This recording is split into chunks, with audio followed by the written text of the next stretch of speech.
Good morning. Hi, Carolyn. Hi, Patty.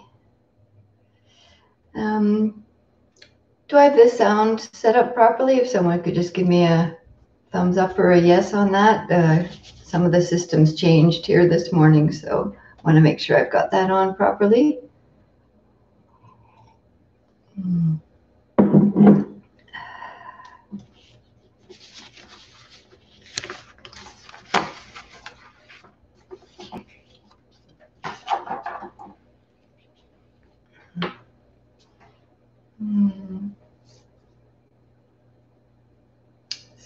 So, yes, it's great. Good. There's a little delay in like when someone types and hits send, and then you don't see anything for a while.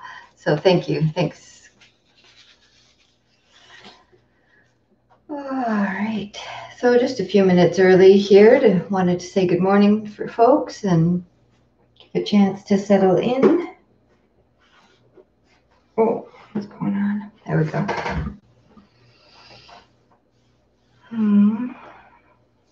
Hi, Kathy.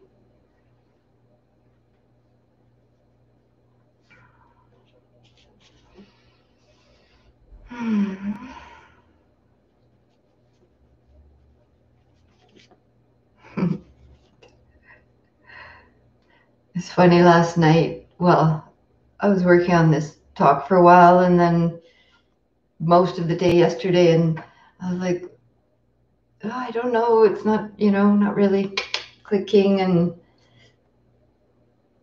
whatever. And then now all of a sudden I have too much again. Yes, there's a theme.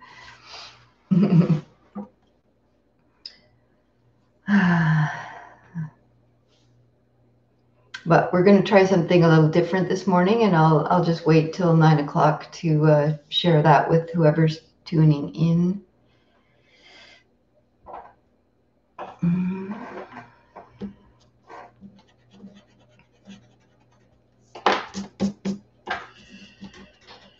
All right.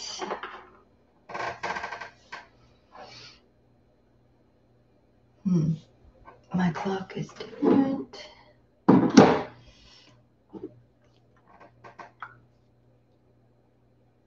Time set.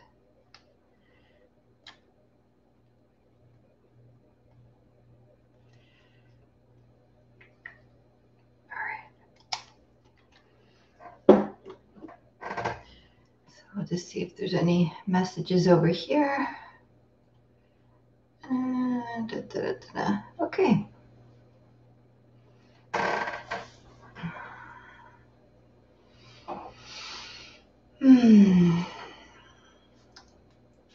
So good morning, folks. Welcome to our True North Insight Dharma channel. And my name is Jill Davey. I'm one of the Dharma teachers with True North Insight, teaching Vipassana, insight meditation, and trying to support ourselves through this time of uncertainty and grief and turmoil, through the sharing of practice and community in whatever ways we can access right now. So I wanted to mention that I'm going to try something a little different this morning, that we'll have just a moment of settling, pause before I do offer the talk. And usually this period goes from 9 to 10 a.m. So so as I've been doing, there'll be like a 15-20 minute guided sit at the end of the talk. And then at 10 o'clock, when we would normally be ending, I'll ring the bell once, so that folks that's enough and they're kind of used to this hour-long time frame, can just sign off. And if you would like to sit a bit longer, some of us are wanting a bit more silence and a longer sit, we'll sit for another 15 minutes, mostly in silence. So at 10 o'clock, as I usually do, after that sit ends, I'll ring the bell just once. And if you want, you can sign off. And if you feel like you would like to sit together in this way for a bit longer, we'll go till 10:15, where I'll ring the bell 3 times, as I usually do at the end of a sit. And yeah, so we'll see how that fits for folks. Please let me know if you like that or not or whatever, and we'll try to come to some compromise with the way things are. Good morning, Monty, Terry, Linda. Yeah, so for anyone that's coming in late, I'll just explain it again as it's happening. But for those that are here already, that's what we're going to try today. Good morning, Rebecca. Grateful to have you here as well. Yeah, so since I'm going to ring the bell once at 10, and for folks that need to leave at that time, just a reminder that there's links down below for the fundraiser for True North Insight that's coming up next weekend with Joseph Goldstein, Pascal Leclerc, and Roxanne Doe. And so please check that out. And if you're able to support that, support True North Insight and receive wonderful Dharma teachings and practice, check out that link below. I've also put the link to 2 of the poets that I'll be sharing today, and a link to support me if you are able. So those are down below as in the little arrow that you click on, and it gives you more information on the bottom right, I think, in most formats. All right. Yeah. Okay, so it's helpful for me, and perhaps I hope it's helpful for you to just take a few moments here, not trying to meditate or good morning, Supriya, but just to settle into where you are right now. So you might like to look around the space you're in, put down any other distractions. You might like to close your eyes, whatever is helpful for you, just to settle into your body and your space where you are right now. Good morning, Giti and Rebecca.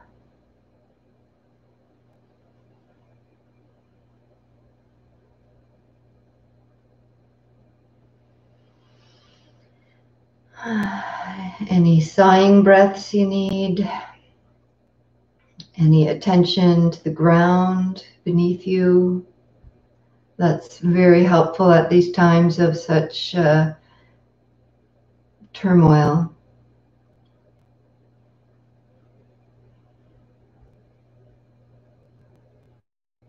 And then as you're just pausing here and feeling into how things are, you can see if there's an intention that you're bringing into your morning practice here.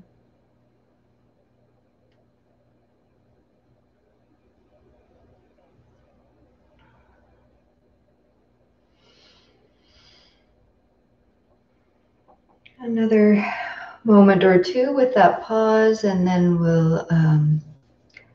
I'll offer the teachings.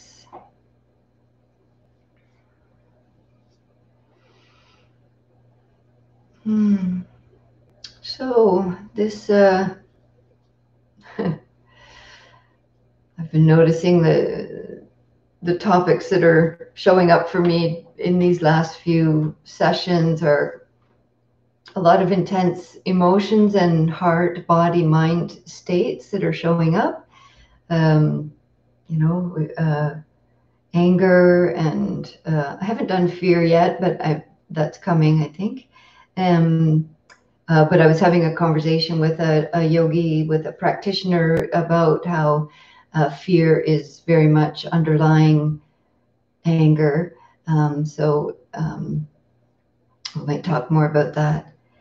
Yeah, so I can't remember what the other topics were, but there's kind of been a series of intense things, and because that's how it is, that's what's going on. So more of the same, but different today. Talking about grief, but as I was preparing this talk, hope is also here. Thank heavens. No, thank heavens. Thank nature. Yeah, grief and hope. And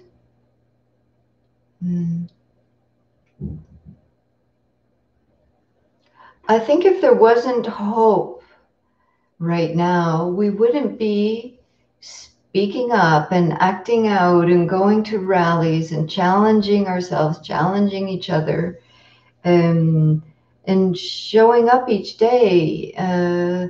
As I've spoken of often, fairly often, that folks who really experience a lot of grief in their lives, and their amazing resilience, and there's this ember of hope that allows them to wake up again another day, get up again, take another breath, ask for help,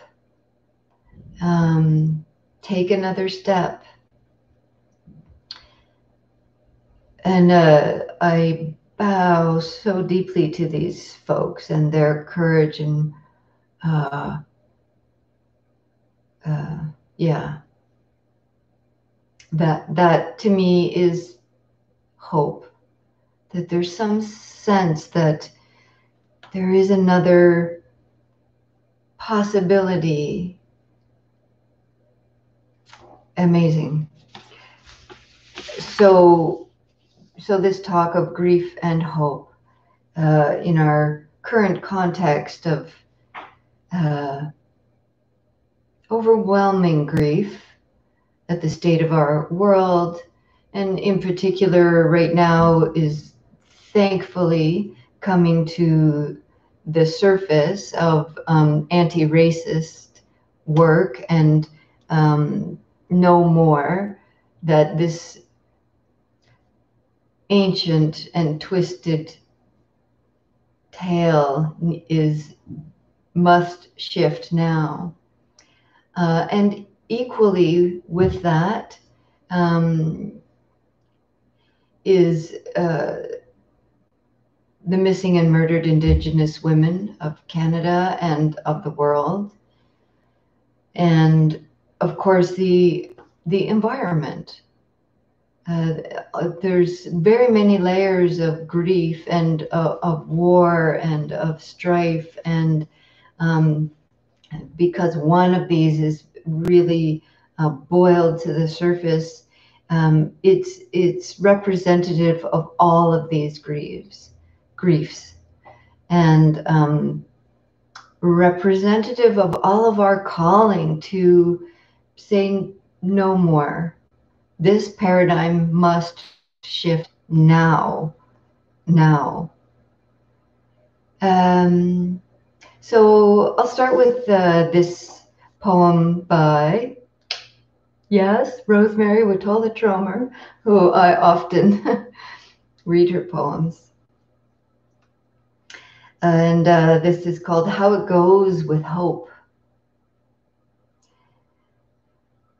And it's very much about grief and that feeling of loss of hope. So listen with your heart. How It Goes with Hope, Rosemary Watola Tromer.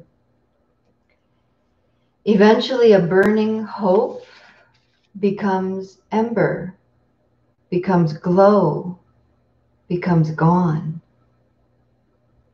Whatever fuel it found is spent, is done, is ash.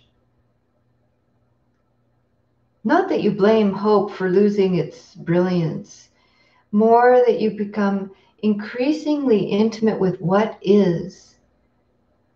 What is an absence. What is doesn't sit in your lap. What is doesn't come to the door. What is very quiet. But there is, if not hope, a tenderness that lingers, a tenderness that has a glow of its own, a tenderness that you carry with you until it becomes you, a warmth, a golden light, there when you fall asleep, still there when you rise.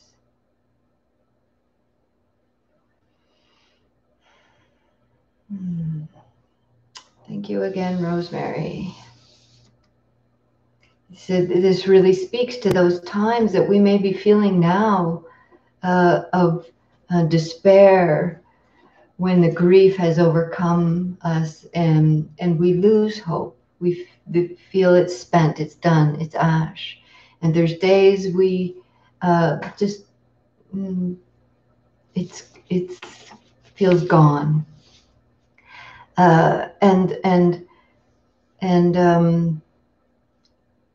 So if hope is not there, there's a tenderness that lingers. Isn't that so? God. We need this tenderness so much. And if we can't, even the tenderness that shows up in asking for help, the tenderness, if we feel like we can't be tender with ourselves, at least there's enough that we can reach out to someone and say, I need help today. We can show up here in community and Sangha, as people are saying here in the chat, like it's such a sense of good morning, Sangha. Good morning, everyone. I love the way folks are greeting each other. That's so tender. Thank you for that. So beautifully said, Rosemary, again. She has another poem on her site called Hope, which is another gorgeous one about how hope leaves breadcrumbs from a hole in your pocket, I believe. There's like a hole in your pocket as we're walking through this path of life, and hope is leaving us little breadcrumbs to find our way, to keep taking another step. Another gorgeous poem. So the link is down below for her site. So I'll just put, because I just linked to her site. So there's one poem called Hope, which I didn't read. And the other one is called How It Goes with Hope. How it goes with typing. How it goes with hope. Okay. So both of those poems are on Rosemary's site. There's a search bar. All right, so there's kind of three lenses that I find helpful.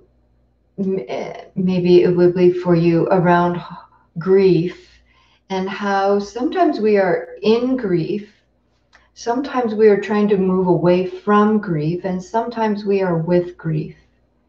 So the times when we are in grief is when we're really overcome. There's a teacher, Ken Druck, D-R-U-C-K, who's a grief counselor, and he's written several books. I think he might have a TED Talk. And he talks about how his daughter was killed in a bus accident while she was in a semester abroad program. And how he shares how he became really racked with pain, of course, and obsessive thinking. It really overcame him to the extent that, that's all there was. It's very debilitating, kind of a, for me, it feels like a wave that's come over and is submerging us. And not at all to force this or judge it or say that's bad or anything like that, but to understand that the grief, somebody said grief is a Buddha. Who was that? Grief is a Buddha. I saw that recently. So grief is a form of love that it's an expression of love. And, in our current context here of what's happening in the world, whether it's individually the loss of a loved one, the loss of our own life, the loss of our well-being, our health, the loss that I was talking about in the beginning, these global grief.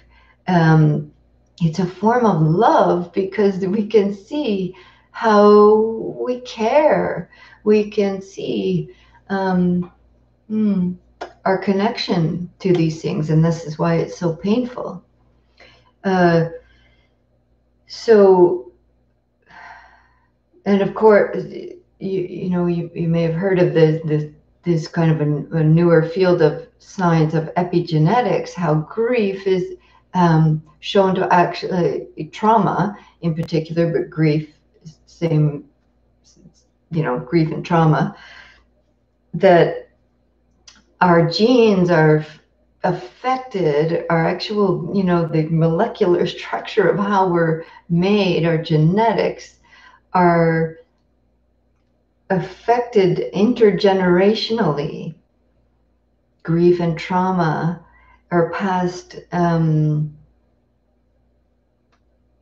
through time in our bodies, in our genetics.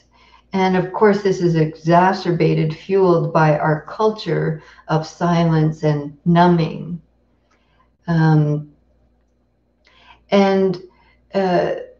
So this, sometimes grief manifests in this way where we're totally in it and overwhelmed, and hopefully at this time is like Rosemary's poem, there is some tenderness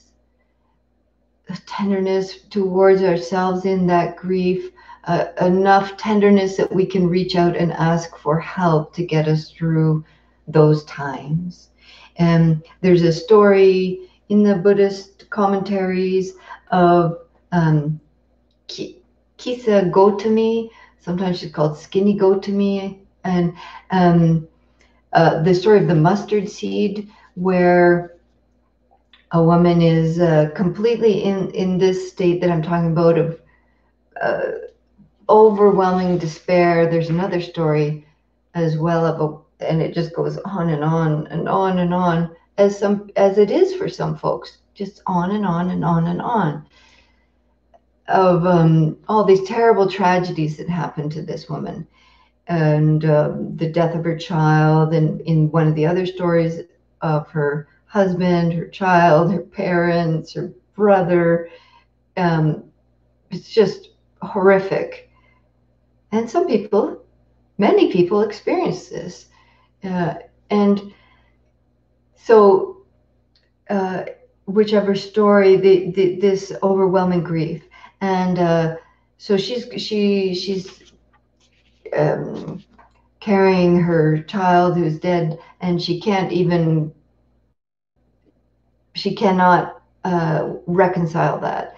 And so she's going door to door to neighbors, asking for medicine. Can anyone help her? Can anyone help her baby, her child? And she's kind of mad with grief, if you could want to say it that way. Sorrow to the point of madness is how it's written. And give me medicine for my son. She's going door to door, and finally, people are saying, we can't help you, we can't help you. And finally she goes to, somebody says, perhaps this teacher, Siddhartha Gautama, the Buddha, can help you. And they direct her to him. And so Buddha, seeing the state of this woman and hearing what's happened, gives her, it says, she says, give me medicine for my son. Seeing her situation, he gives her this, go, having entered the city, into whatever house has never before experienced any death, and take from them a mustard seed, and I will make you the medicine. So the context here is that mustard seed is one of, or the most affordable spice or herb in India at that time, the most affordable Indian spice. So every household would likely have mustard seed. So it's not that it's going to be hard to find mustard seed going into the village, but the instructions were to whatever house has never experienced any death before, and take from them a mustard seed. So she's filled with, what would be called a false sense of hope, because she's like, oh, great, I'm going to get the medicine to fix this. And so she goes door to door, and over people are like, no, this person just died, this died, I'm dying, and she finally, through this process, realizes all beings experience loss and grief and death and impermanence. She says it this way: it's not just a truth for one village or town, nor is it a truth for a single family, but for every world. This is indeed what is true impermanence. The story goes, she goes on to enlightenment and awakening. Yeah, so so talking about being in grief, that sense of overwhelm and the tenderness that's required to help each other, help ourselves through that. Another way that grief can be experienced and met with in our being is, the first one is in, and this one is from. And this is where we really dissociate and push away. And that story of Kisa Gotami is also like that. There's a Dharma teacher, Sarah Conover, Conover, also an author, and she writes about the kind of an unwitting reenactment of the loss she experienced of her parents and her grandparents when she was very young. They were lost at sea. The parents and grandparents, I think there was others too, went on a sailing trip. They love sailing, and they all died, were drowned, lost at sea. And she talks about how she unwittingly reenacted that abandonment that was experienced by her as a child, drowning herself through alcohol and drugs. And as she calls it, the bunkered dissociation of grief. And so that was, the process she had to go through. That was the teaching of grief. That was how how that showed up for her. And it's not at all a judgment of that, or that we can make it any other way than how it is. But, thankfully she eventually came to realize that way of was reenacting in a way that what had happened to her in her experience. Ajahn Chah says this: there are two kinds of suffering. The suffering that you run away from, which follows you everywhere, and the suffering that you are willing to turn and face. There you will find the liberation that the Buddha taught for us all. There are two kinds of suffering: the kind that you run away from, which follows you everywhere. Isn't that so true? So amazing? And this is what she's describing, how she was trying to run away from that grief and suffering, and it followed her through her addiction. And then the suffering that we're willing to turn and face, and there we will find the liberation that we're taught is possible for us. So how to turn and face, and this is where we could say being with grief.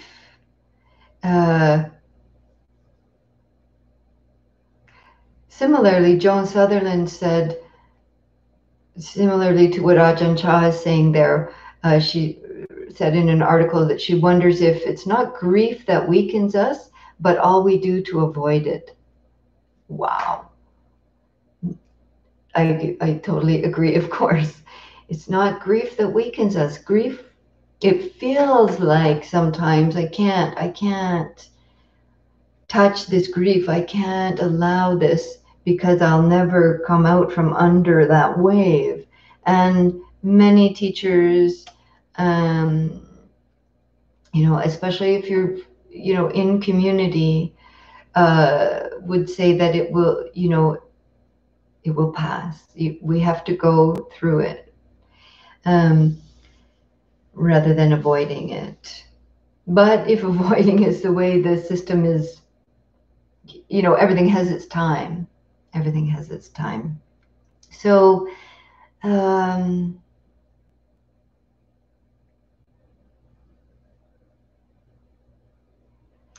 see grief as love, to see grief as a healer, that to open to grief without increasing our self-judgment, to this harmonic intimacy that arises, intimacy with our own being, which is where intimacy needs to come from. We have to have that intimacy with our own broken heart before we can be truly intimate with our world, before we can truly show up on the front lines. Yeah.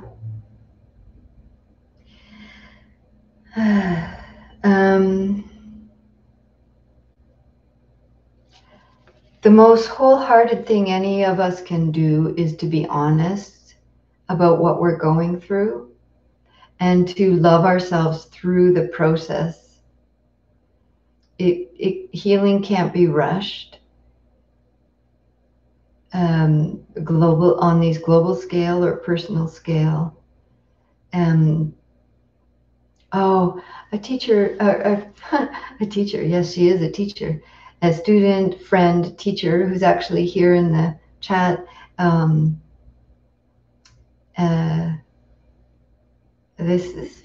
love this. It's so succinct and profound. And Kathy gave me permission to say her name before, so I'll say it again here and hope that's okay. She said, "My suffering does not set me apart, it makes me belong." Wow. That is so, it seems so simple, but it just really touches my heart. When we're suffering, it really can feel like it's my suffering. I'm so alone. I'm, like Skinny Goat to me was feeling. And Kathy was sharing how really being intimate with my suffering makes me belong, because we understand, as in that story from the suttas, all beings suffer. And it's through being compassionate with ourselves, we are able to connect with the suffering of others. And this is what's happening globally right now. Thank the Dharma, thank each other that it is showing up in this way, finally. Okay. So hope. There's so much more I could say about grief. But I want to talk about hope. Because hope is there through all of these stories. That tenderness is that aspect of hope. And hope is this sense of potential. It's what gives us this resilience. It's an overused word these days, resilience. But yes, Giti, grief makes you strong. Thank you. Um, and so it's that resilience of hope that, but hope has a shadow side. It's similar to faith. So faith, when it's not in its healthy form, can be of another form of spiritual bypassing, or what's called blind faith, where we just kind of reiterate what we've been told, or mm, just do what someone else is telling you to do, and that's how you show your faith. And it's similar to like a hope that's diluted, that isn't really touching into the grief, that isn't really from that place of honesty, but it's just like, well, it's going to be okay. Oh, I'm sure it'll be fine. I'll get through it. You'll be fine. Look at the bright side. All of that is a bit of false hope. It's a bit diluted. It's not coming from this place of intimacy, honesty, uh, interconnectedness. Yeah. So that kind of a hope is not as helpful as the kind that comes from what's called verified faith. That is the experience of your direct knowing. And this is the kind that, I was talking about people that have that courage to take another breath, wake up to another day, etc. And it's coming from verified faith or verified hope. The experience that there's some cellular remembering and knowing that it is possible. I have experienced also joy. I have known love. I have known community. This sense of hope that, if we look on the global scale, that it is possible for us to change. This whole pandemic has shown us we can actually change our ways of greed and consumption and going and overdoing and ravaging of the earth. Yeah, that is actually possible. We're not going to undo the environmental harm that's been done, but we can slow it down, and we can stop a lot of the extinction of species and consumption of other life species, and all of these ways. So this kind of verified hope and faith comes from a deeper intimacy with your experience, not because someone else tells you, or you're just like, I'm sure it'll be fine, which is just kind of skipping past it. There's something real. It's that ember, that seed. So I'll share another poem here. This one is from Ellen Bass. This one will make me cry. And a dear friend of mine, Andrea, has shared a reading of this poem on Facebook. For those of you that know her, that's more powerful than anything I could share here. So Ellen Bass, I put the link to her website below, and the poem is called "The Thing Is." So I'll just put the name of it because I didn't link directly to the poem. "The Thing Is" by Ellen Bass. It's an incredible poem. All right. So again, try to let your heart listen.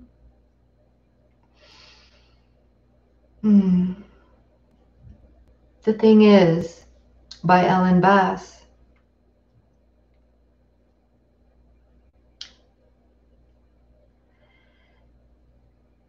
to love life, to love it even when you have no stomach for it. And everything you've held dear crumbles like burnt paper in your hands, your throat filled with the silt of it. When grief sits with you, its tropical heat thickening the air heavy as water, more fit for gills than lungs. When grief weights you down like your own flesh, only more of it, an obesity of grief, you think, how can a body withstand this?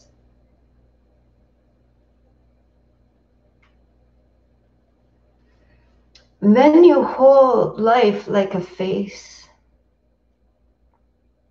No charming smile, no violet eyes, and you say, yes,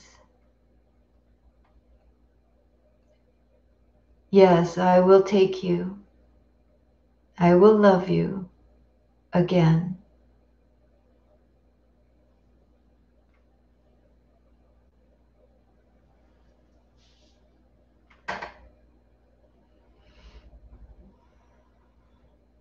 Grief and hope.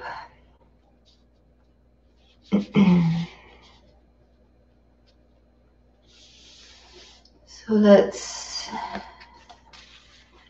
get ready for a sit.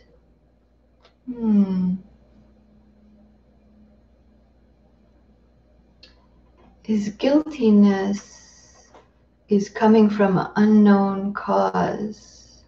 Guiltiness coming from an unknown cause.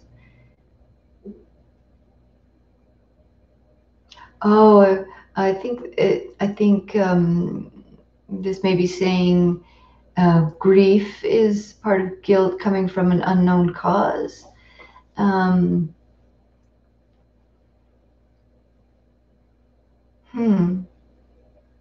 That's interesting. I think I might have to think on that one rather than just try to come up with something right now. Yeah, there may be something there that's an aspect of grief, is a feeling of responsibility or guilt. I'm not sure. Okay, I think that's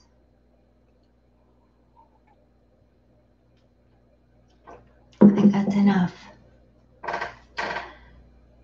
Okay, so let's have a sit together. And so just a reminder here that I'll ring the bell once at 10 o'clock when this period usually ends. This is usually an hour here, 9 till 10. So I'll just ring the bell once.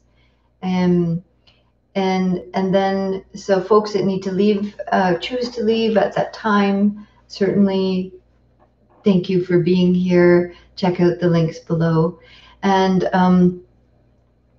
for those that feel called to and wish to sit a little bit longer, we'll extend this period till 10:15, and then I'll ring the bell 3 times to end this recording.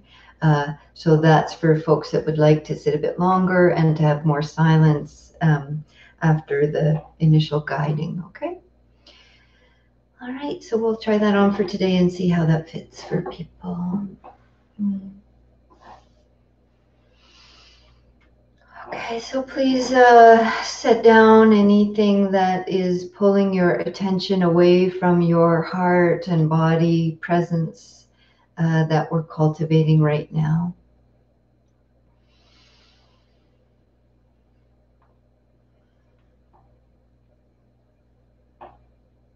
Feel free to lay down if your body needs that. You could stand, you could find as much comfort as you can in your body. Hopefully in a posture that also invites some ease, comfort, but also wakefulness. This is a practice of awakening.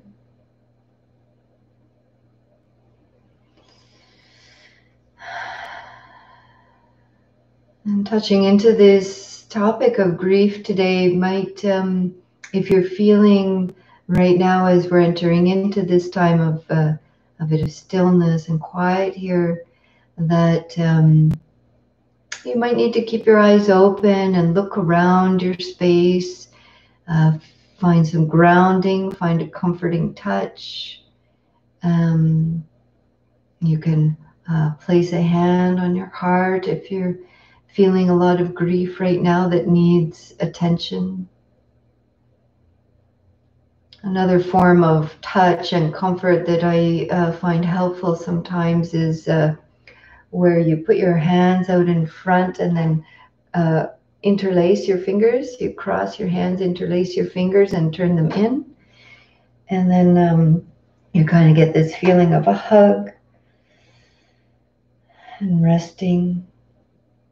And there's a lot of other somatic tools and beautiful somatic therapists, some who are here on this recording that can teach you many tools to help self-soothe and comfort.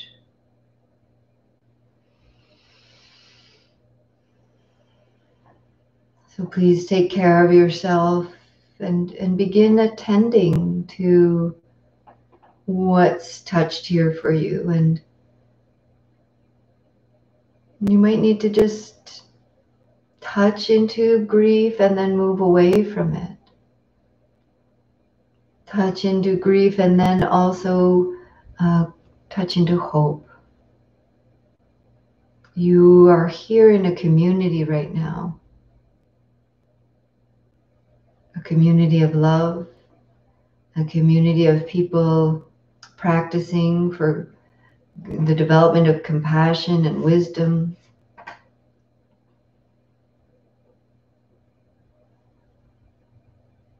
What would it feel like if you could allow that to be felt right now? There's a sense of community that's here right now.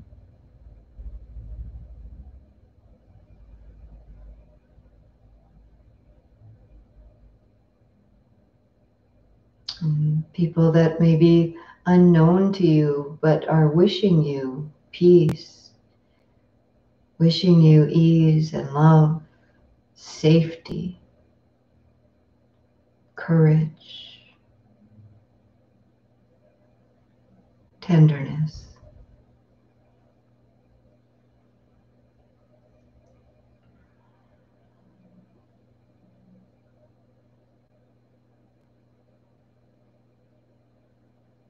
What does it feel like as a sensation in the body to allow that in? Allow yourself to receive.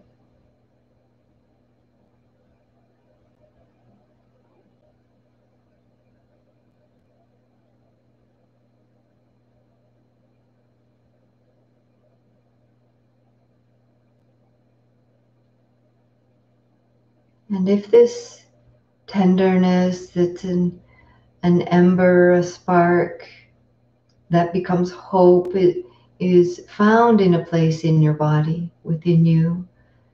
See if you can feel where that might be. Where is the tenderness?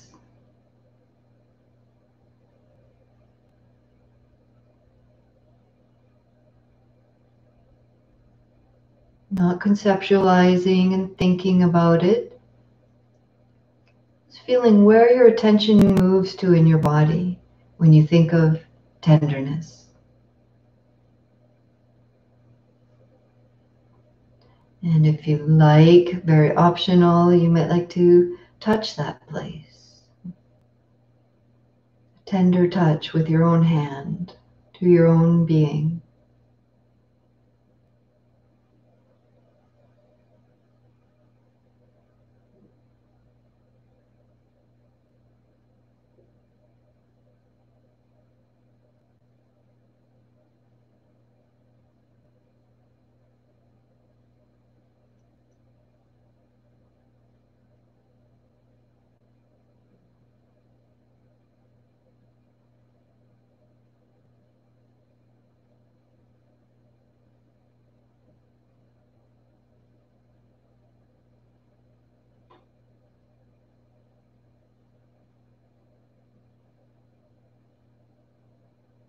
May this glow, this tenderness,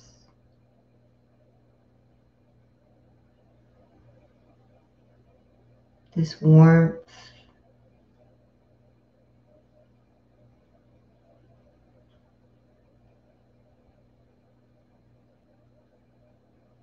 through my kind attending to grief and sorrow,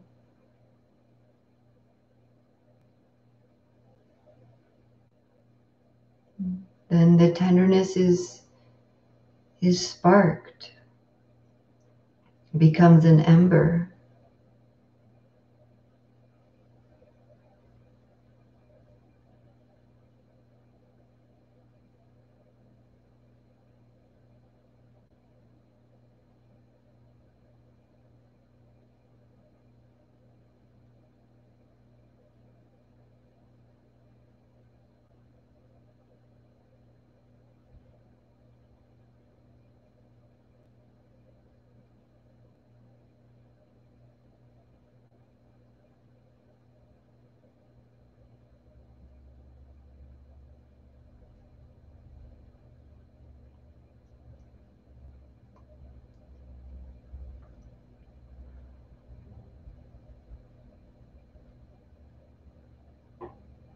If your mind has moved away to other thoughts and stories or distractions, perhaps noticing if that's the experience of moving from grief, away from grief,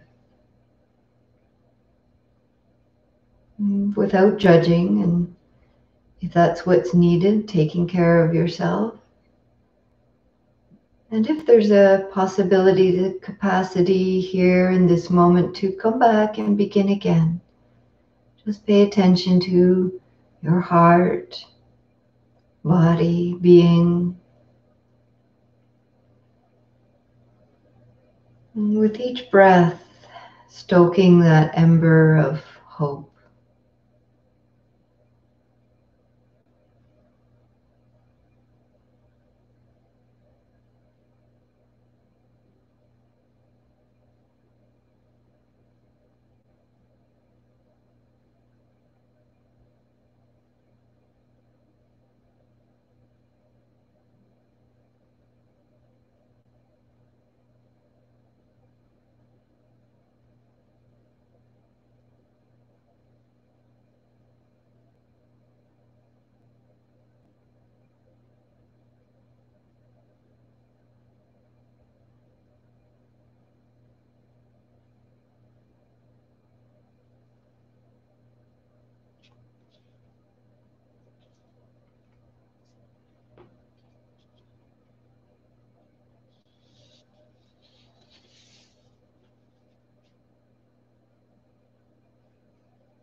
Perhaps noticing how even in our formal practice here, we can abandon and orphan parts of ourselves away from our direct experience.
And then we'll, nearing the end of this first part of the sitting that's a little more guided, we'll bring in some phrases of compassion. Compassion is the practice that meets with the suffering of the world in a way that is skillful and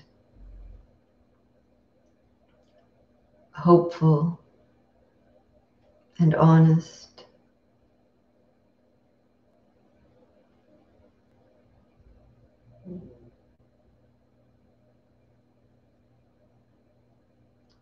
So as much as your heart, body, mind is able in this moment, taking good care, and if it feels too raw for you at this time, just open your eyes and feel the ground.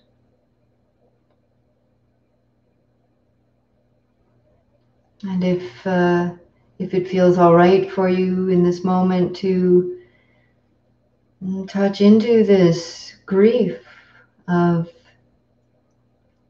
racism, this grief of white supremacy, this grief of separation and dominance, subjugation.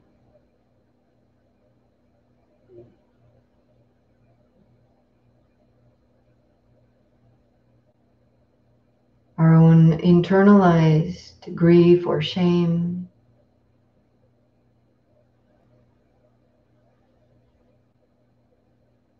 And really let that be touched and known with your awareness. And from that place, offering these true heart's wish. May your suffering end.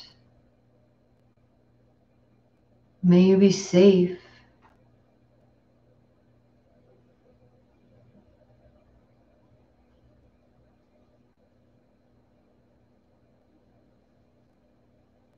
May you be free from mental and emotional and physical harm.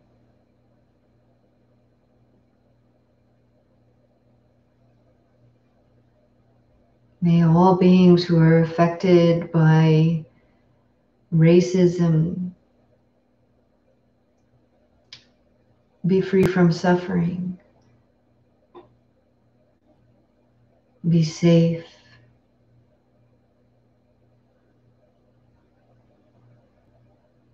Be free from physical, mental, and emotional harm.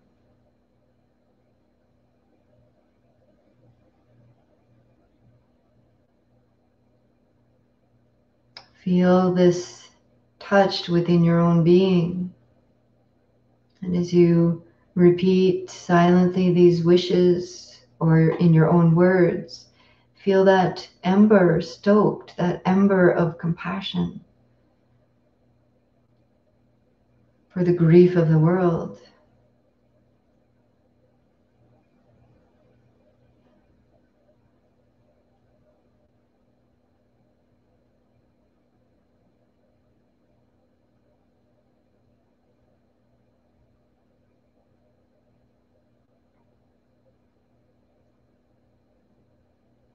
And the grief for the subjugation of our indigenous peoples, and in particular the missing and murdered indigenous women and the children, the whole community, generations and generations.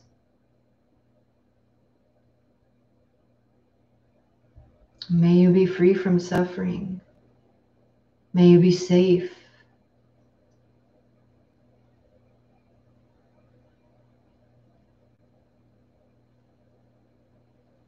May you be free from physical, mental, emotional, cultural, systemic harm.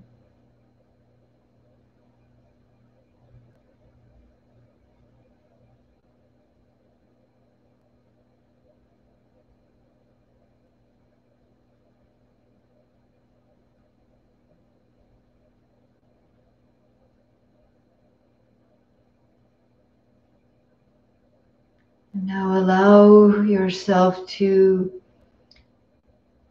feel this very powerful ember that has been stoked into a raging fire right now of no more. This is a fire of hope, the fire of us speaking out and coming together, the fire of us standing together on the front lines. Feel that within you.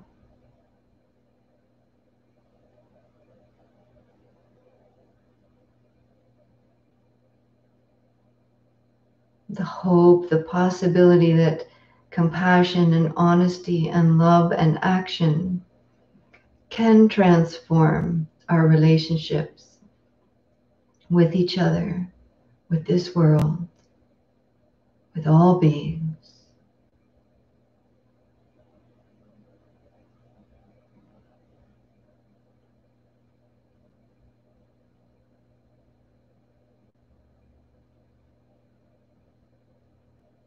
May I and all beings everywhere be safe and free from harm.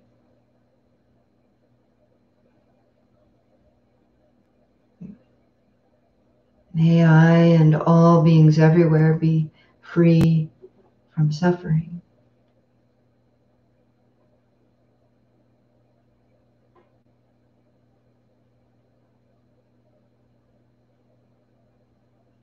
And may I continue to develop honesty, compassion, and tenderness.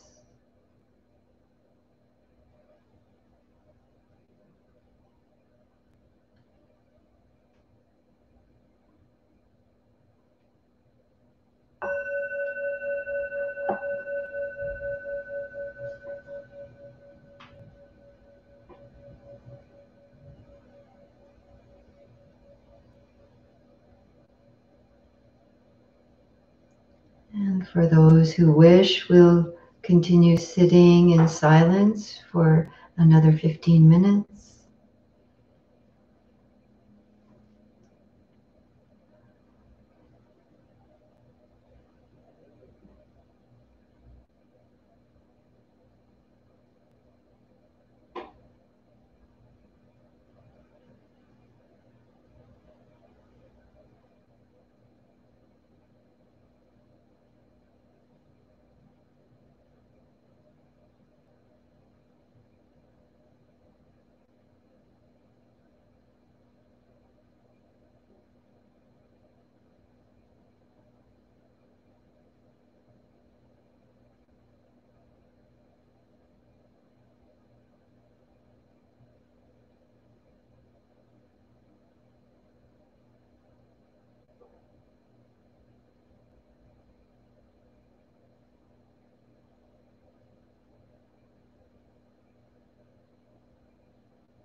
May I and all beings everywhere be safe.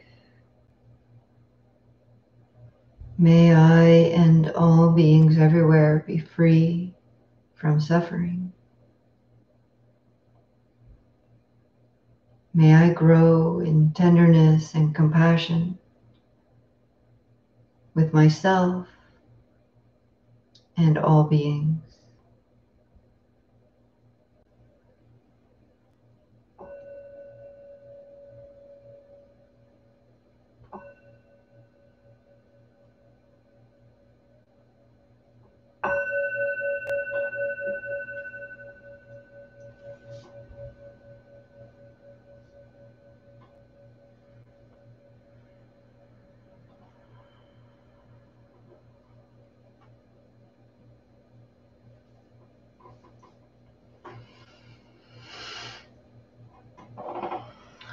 So thank you for showing up, and let me know if you like that extra 15 minutes, you find that helpful. I think it's nice to give people the option to stay or go as needed. So we might continue with that if folks find it helpful. Any questions or comments before we sign off? Please remember to, the likes things help. Hey, Zach. Oh, good. Yeah. Thanks, Zach. Great. Thank you, Supriya, Kathy, Rebecca. So that fundraiser next weekend is a great opportunity to support True North Insight. Oh, that's so lovely, Linda. Yeah. For the first time, I feel we have an online sangha. There is kind of a regular group that's showing up here. It's so lovely. Great, Monty. So check out the fundraiser. When you click on the link, you'll see what the schedule is, and you don't have to, you're at home. You don't have to be there for all of it. Just do what resonates for you. And I think it will likely be recorded, so you could watch parts you missed later. And there's you're not like on Zoom the whole time. There's times where you're away from your computer and having your own practice of mindful eating or walking, whatever it is. So or whatever else you need to take care of. And if you find any of these videos particularly resonant or helpful for you on a particular theme, it's helpful to us if you share them with folks just to help expand the teachings. Yeah. Great. Thanks, Linda and Terry. Yeah. All right, loves, that's it. I'm back Wednesday night, 7:30. Yeah, 7:30 to 8:30. Always open to suggestions of topics or questions, challenges that you may be having. We'll see what comes. All right. Be good to you.